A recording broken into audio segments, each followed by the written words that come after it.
O senador Paim, do Rio Grande do Sul, deixou clara a qualidade do clima que deve vigir no Senado da República, de franqueza, de discussão aberta, de espaço livre para o exercício de nossas convicções. Se leio um desses jornalões brasileiros, ou abro um blog de jornalistas especializados, eu ouço o senador Paim falar em retaliações para quem não pensar exatamente o que quer o governo que nós pensemos nesse momento. Cortarão emendas, não nomearão indicados. Na verdade, eu estou a salvo dessas ameaças que eu não acredito que existam no governo da presidenta Dilma Rousseff. Mas estou a salvo, acima de tudo, porque neste governo eu tenho uma única indicação. E a minha indicação é irremovível. A única indicação que eu tenho no governo da República hoje é da presidente Dilma Rousseff, que teve o meu apoio, a minha confiança, e esse apoio se suportou na certeza de que poderia fazer um excepcional governo no Brasil. Portanto, quero hoje falar um pouco sobre economia, falar um pouco sobre experiências e possibilidades de condução da política econômica, da política social e da política de empregos. Talvez o meu pronunciamento de hoje, senador Gilvan, pudesse se socorrer em Marshall McLuhan, para quem cantar a nossa aldeia é ser universal.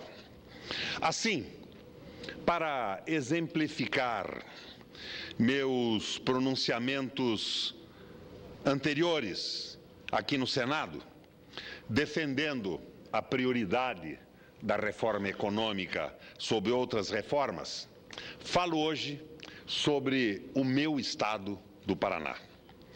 Canto a minha aldeia para demonstrar que é possível, com vontade política, criatividade e senso de prioridade, amor ao povo, mudar realidades, mesmo nas circunstâncias e limites de nossas atribuições, da possibilidade jurisdicional de um governador de Estado.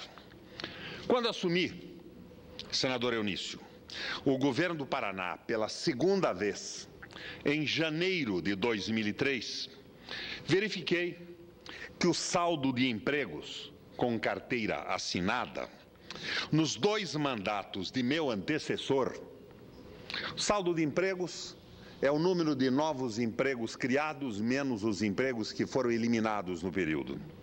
Era de exatamente 37.882 empregos.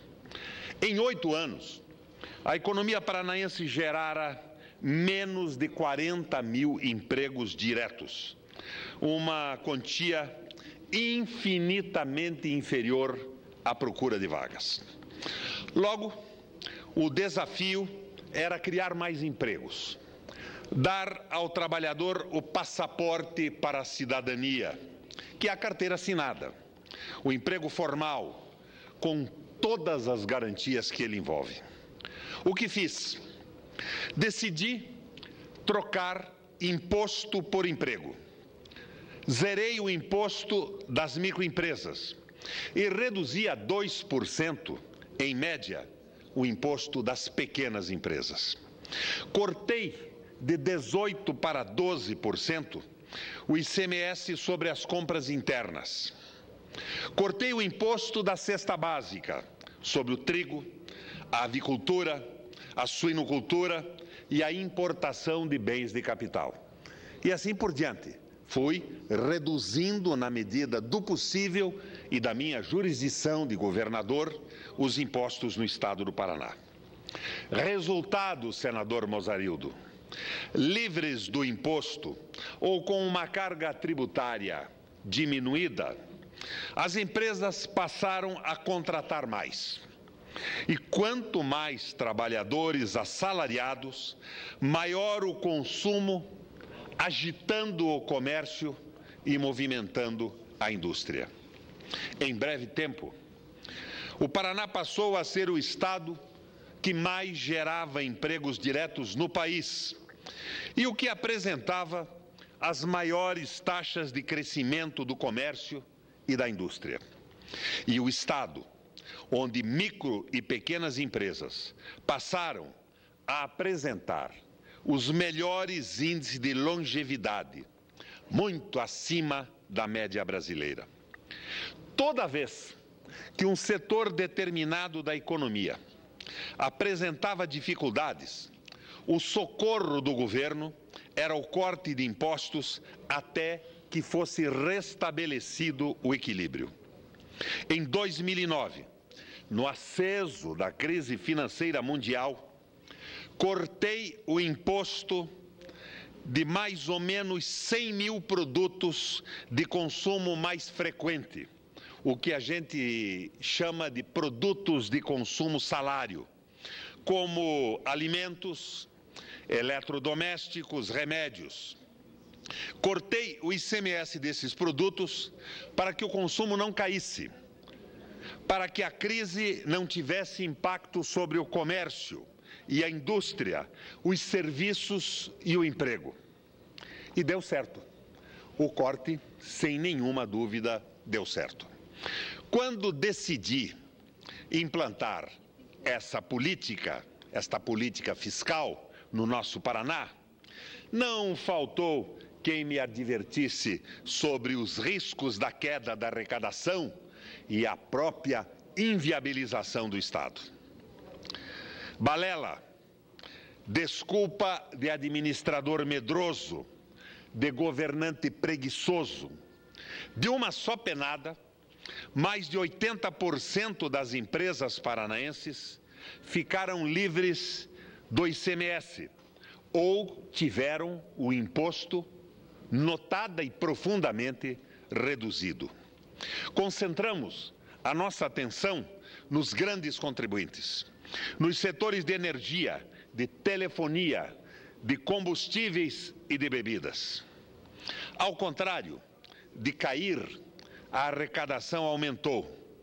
Porque aumentou o número de trabalhadores com carteira assinada, porque aumentou o consumo, porque o fisco passou a agir seletivamente. Para comparar, quando deixei o governo do Paraná, em abril de 2010, haviam sido criados em meu estado mais de 750 mil empregos formais, com carteira assinada, contra menos de 38 mil empregos nos 8 anos do governo que me antecedeu. A política de troca, senador Lindbergh, de impostos por emprego, deu certo. Sem intervenções milagrosas, sem prestidigitação, sem pirotecnia, com medidas simples e pontuais, transformamos a política fiscal e fazendária em aliadas da produção, do emprego e do consumo. Não tivemos medo de cortar imposto e fomos compensados por isso. Paralelamente, instituímos o salário mínimo regional. Hoje, e quando eu digo hoje, é o ano que passou, porque eu espero que o atual governador corrija em pelo menos 10% esse valor. Então, o salário mínimo regional do Paraná, vigente no ano passado e até agora, é de R$ 765. O maior salário mínimo regional do país. E eu chamo aqui a atenção, fazendo um parêntese, para os nossos amigos do PSDB, que anunciam o seu apoio aos R$ 600 do salário da Dilma, mas tendo um estado extraordinariamente mais desenvolvido que o Paraná, colocam no atual ano e não no ano passado, como nós, R$ 600 no salário mínimo regional, enquanto o do Paraná é 765. O PSDB, para dar credibilidade à sua proposta de aumento do salário mínimo brasileiro, no mínimo, devia superar com vantagem o mínimo regional do Paraná, uma vez, Lindbergh, que o estado de São Paulo é extraordinariamente mais desenvolvido que o nosso estado. Mas não basta cortar impostos, não basta aumentar o número de trabalhadores com carteira assinada. É preciso remunerá-los adequadamente para que possamos formar um mercado interno forte e fazer girar o círculo virtuoso da nossa economia. É evidente que não foi uma tarefa tranquila a instituição do salário mínimo paranaense. Tivemos oposição de setores importantes do empresariado, como a Federação das Indústrias. É impressionante a resistência das chamadas classes produtoras, dos sindicatos patronais, a qualquer iniciativa que possa significar melhoria de ganhos ou elevação de renda dos trabalhadores. Como hoje me espanta a reação dos burocratas federais, dos insensíveis guardiães das contas públicas à proposta de aumento do salário mínimo nacional. Todo ano é a mesma e tediosa discussão. Todo ano a Previdência vai quebrar. Todo ano, nesta época, renova-se o pacto do patronato ganancioso com os burocratas obtusos e, evidentemente, o famoso capital financeiro não produtivo, conhecido notadamente como capital vadio. Ao mesmo tempo, também, nos limites de nossas responsabilidades, voltamos a atenção do governo estadual para o campo. Vejam, das 374 mil propriedades rurais existentes no Paraná, 340 mil são da agricultura familiar. E é na pequena agricultura que se cultivam praticamente todos os alimentos servidos na mesa do brasileiro. O resto é commodity, agricultura de exportação, extraordinariamente importante para a nossa balança comercial, mas muito pouco significativa no almoço e no jantar dos brasileiros. O que aconteceu com a pequena agricultura brasileira nos portentosos anos 90, com o atrelamento da nossa economia aos princípios neoliberais? Restou abandonada, sem crédito, sem assistência técnica. Todas as atenções voltaram-se à produção de commodities agrícolas para o agronegócio. No Paraná, reconstruímos o sistema de apoio à agricultura familiar. Retomamos a extensão rural e lançamos 3 novos programas: o Fundo de Aval, o Trator Solidário e a irrigação noturna. Qual o primeiro grande entrave no desenvolvimento da pequena propriedade? A falta de crédito. Sem dúvida, a falta de crédito. O agricultor vai ao banco e não consegue dar garantias que o banco exige para liberar o empréstimo. Criamos então o Fundo de Aval, transformando o Estado em avalista do pequeno agricultor.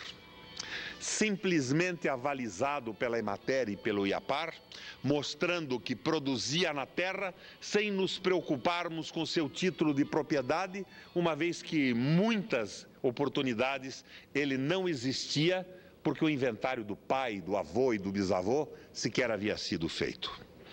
Transformamos o Estado em avalista do pequeno agricultor. Com o governo garantindo o empréstimo, o agricultor familiar passou a ter crédito fácil e barato. Depois de libertar o pequeno agricultor da ditadura creditícia, lançamos um programa para libertá-lo do arado e da enxada, o programa Trator Solidário. Distribuímos cerca de 7 mil tratores para modernizar a agricultura familiar.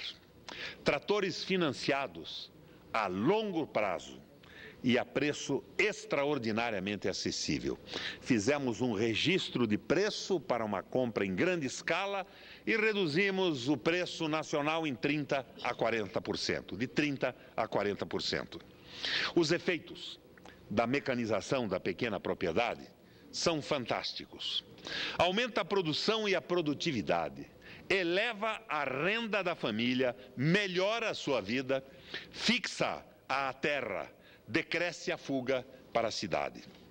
Combinamos o programa Trator Solidário com o programa Irrigação Noturna.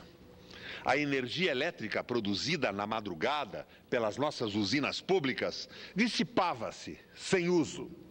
Decidimos aproveitá-la, então, financiando equipamentos de irrigação para os pequenos agricultores a tarifas de juro de 1%, não ao mês, senador Mozarildo, ao ano, uma tarifa simbólica apenas para o registro do número de propriedades irrigadas. Os resultados foram simplesmente magníficos. Com assistência técnica, crédito, trator, irrigação, a agricultura familiar paranaense teve um grande impulso. E pela primeira vez, no quarto de século, o número de pequenas propriedades rurais no meu estado aumentou, rompendo uma tendência de decréscimo que parecia irreversível, inelutável. Senhoras e senhores senadores, assim, com medidas simples, objetivas, com resultados claríssimos, avançamos na criação de emprego, na distribuição de rendas, no fortalecimento da produção, na melhoria de vida dos nossos cidadãos. E como os senhores e as senhoras que me escutam na TV Senado puderam ver, não foi nem um bicho de 7 cabeças fazer as reformas e inovações que fizemos no Paraná. Nos limites das atribuições e responsabilidades do governo estadual. Não acredito que os senhores e senhoras senadores, especialmente os que fazem parte da tão numerosa bancada de sustentação do governo da presidente Dilma, estejam satisfeitos com a realidade de vida dos brasileiros hoje. E que, muito menos, estejam alegres com as taxas de juros, com a política cambial, com a desindustrialização que se acelera, ou pelo menos que não acompanha a velocidade do avanço das commodities no nosso comércio externo, com as concessões à especulação financeira e com a ganância dos rentistas. Se nos julgamos capazes de produzir ideias e propostas que provoquem alterações profundas nas legislações eleitoral e partidária, a tal reforma política, será que somos menos capazes de enfrentar os desafios da economia? Sinto-me tentado, sem agressividade, sem a agressividade de James Carville, na campanha presidencial norte-americana de 92, de dizer: é a economia. O problema é a economia. A reforma política é importante, acredito que podemos fazê-la aqui no Senado da República, ou pelo menos a ela dar início. Mas a grande reforma é econômica. E eu, que sou um fã e uma pessoa que tem uma crença muito grande nas possibilidades e no sucesso da presidente Dilma, me preocupo com a visão conservadora deste início de governo e a esse tratamento dado à economia. O juro mais alto do país, o salário mínimo praticamente congelado, num caminho que não me parece ser o caminho acertado. Obrigado pela tolerância do tempo, presidente Mozarildo Cavalcante.